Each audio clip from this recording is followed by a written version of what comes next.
وضو کے دوران ہاتھ کی انگلیوں کا خلال کرنا اور پاؤں کی انگلیوں کا خلال کرنا یہ مسنون ہے۔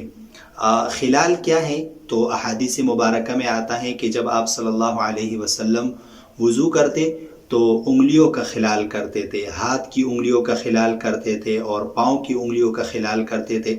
تو خلال یہ ہوتا ہے کہ انگلیوں کو انگلیوں میں داخل کرنا، یعنی جب آپ ہاتھ دھوتے ہیں تو وضو میں یہ بات ضروری ہے کہ جب آپ ہاتھ دھوئے تو ہاتھوں میں کوئی جگہ خشک نہ رہے، تو اس کے لیے آپ صلی اللہ علیہ وسلم ہاتھوں کی انگلیوں کا خلال کرتے تھے۔ اب ہاتھوں کی انگلیوں کا خلال کس طرح کیا جائے اور کب کیا جائے؟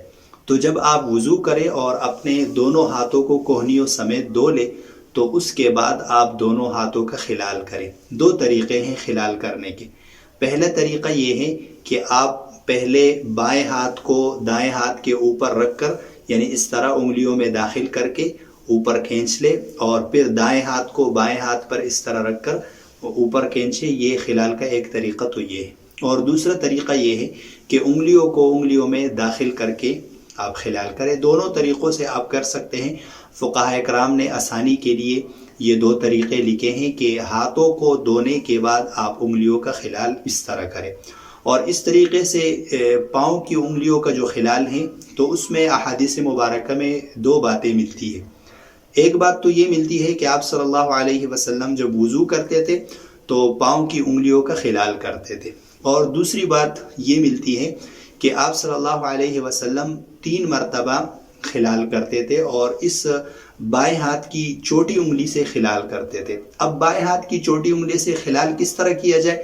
تو فقہاء کرام نے اس کا طریقہ لکھا ہے۔ بعض نے طریقہ یہ لکھا ہے کہ اس چھوٹی انگلی سے آپ خلال کریں اور دائیں پاؤں کی چھوٹی انگلی سے شروع کریں اور اوپر سے انگلی داخل کریں تمام انگلیوں کے درمیان اس طرح، اور تمام دونوں پیروں کا خلال آپ اس طرح کریں۔ اور بعض فقہاء نے اس طرح لکھا ہے کہ نیچے کی طرف سے آپ خلال کریں، یعنی چھوٹی انگلی سے خلال کریں لیکن پاؤں کی نچلی جانب سے آپ انگلی داخل کر کے خلال کریں۔ اور فقہاء کرام نے یہ بھی مسئلہ لکھا ہے کہ اگر کسی کی ہاتھ کی یا پاؤں کی انگلیاں جڑی ہوئی ہو، اس طرح ہو کہ اس میں پانی نہ پہنچتا ہو، تو ایسے شخص کے لیے پھر خلال کرنا واجب ہے۔